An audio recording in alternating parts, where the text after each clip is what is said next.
and happy Saturday! So, this is me attempting to film even though maingay sa labas ng bahay namin kasi may liga. So, I am so sorry if my background noises tong video na to and thank you for understanding. Love you! Ako, myself, nag-struggle talaga ako na mag-maintain ng Instagram feed kasi I have a lot of pictures na gusto ko i-post sa Instagram pero hindi siya ka-match ng theme ko. But I think right now, nahanap ko na yung way para mag-maintain ng Instagram feed without sacrificing most of the pictures that you want to post. So by the way guys, this is my Instagram feed right now. I have a blue theme going on my Instagram and I posted it on Facebook. Some of you commented that you want to see how I edited my Instagram pictures. So, eto na, I'm giving it to you guys. So, for today's video, I will be giving you my tips and tricks on how I plan and edit my Instagram photos. So, let's get started. Let's do this!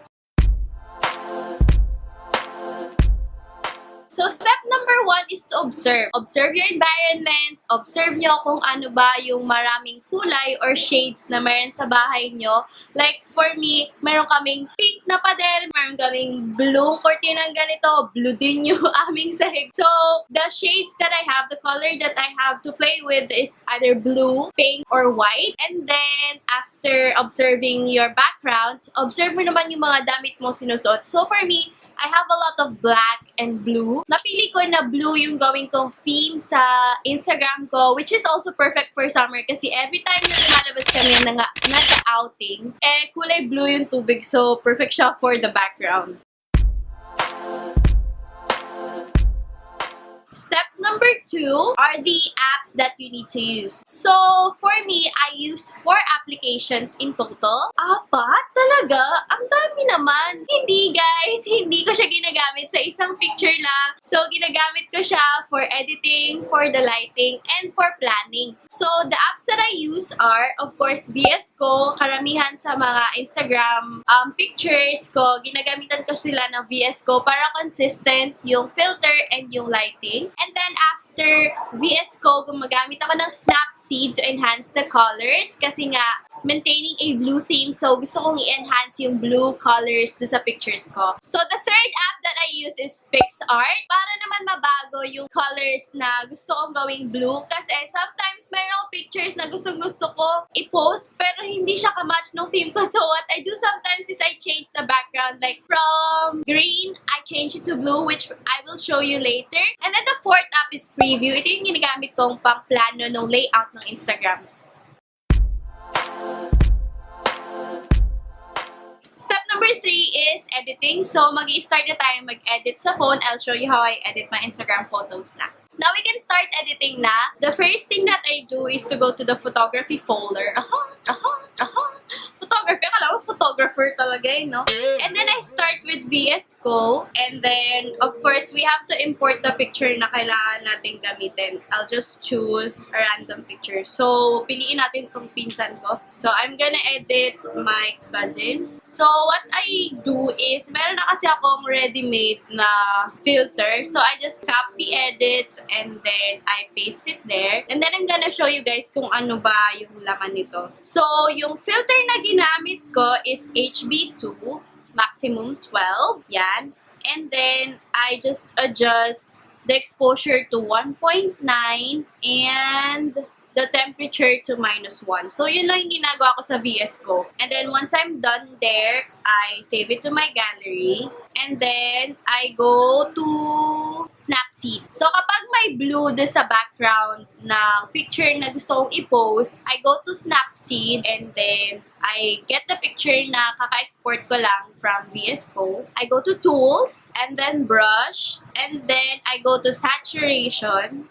Saturation should be 10. And then, pakita ko. Ayan, I just saturate the picture. Yung blue lang, kasi yun yung gusto kong i-emphasize dun sa picture. Ayan. So, magiging ganyan yung kulay niya, magiging neon color. And then, I go to temperature, and then, it should be -5. Mas lalabas yung pagka-neon blue nung kulay niya. And then, after I'm satisfied with the picture, I save it. I save a copy of it. And then, pwede ko na siyang i-post sa Instagram. Okay, so, ando na tayo sa part. After na nung Snapseed, meron pang isang option to post your pictures. Kasi most of the time nga, hirap na hirap tayong pumili ng pang Instagram para lang mag-match sa theme natin. So, ang ginagawa ko minsan is, pinapalitan ko yung background ng picture para lang magkaroon siya ng hint of blue. So, what I do is I go to PixArt and then, so I just, for example, this one right here. Like, ano ba yan? Ang daming advertisement ng PixArt. So, ayun. Ito siya. So, kita natin dito guys na kulay pink yung background niya. So, what I do is I go to Effects and then Colors. And then color replace, and then I choose pink, and then I can make it into blue. So, ayan guys, replace hue lang, tapos ikaw na bahalang mag-adjust. And then, once you're satisfied with the color, like for example, this one, okay na sa akin yan. So, naging kulay blue na yung background niya. Pwede ko na siyang isama sa Instagram theme na ginagawa ko. So, maintain ko pa rin yung Instagram. And then, I just export it. Dami talaga advertisement ni PixArt. I just save it. And then, that's okay na.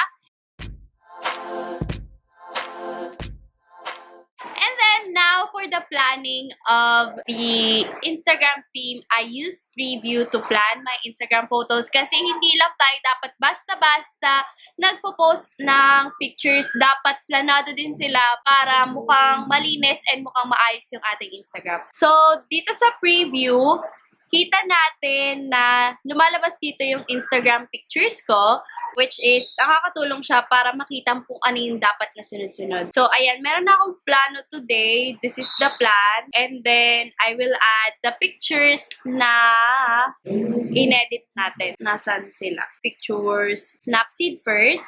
So, itong pinsan ko. And then, I have one more from PixArt. So, itong, ayan. Ang ginagawa ko is, I drag them. This is the best part about Preview. You can just drag them anywhere you want to plan for your Instagram. Ikaw na bahala maglagay kung saan mo siya gusto ilagay. Anyway, by the way guys, if you're not following me on Instagram, I'm at yourmajesTYN on Instagram. So lahat ng social media accounts ko ay yourmajesTYN. Facebook page ko, Twitter ko, Snapchat ko, Instagram ko, all of them are at yourmajesTYN. So, ayun, shameless plug! Once I'm satisfied with the layout na, I can post them on Instagram na. Dito na nagtatapos yung tutorial, guys. Sana talaga na tulungan ko kayo sa paggawa ng Instagram theme ninyong gusto. Kung gusto nyo pink, so pink yung gawin yung color. Kung gusto nyo purple, purple yung gawin yung color. Basta, tip ko lang, ulitin ko lang, guys. Step number 1 is to observe your environment at kung ano yung mga damit at gamit na meron kayo para consistent kayo sa color.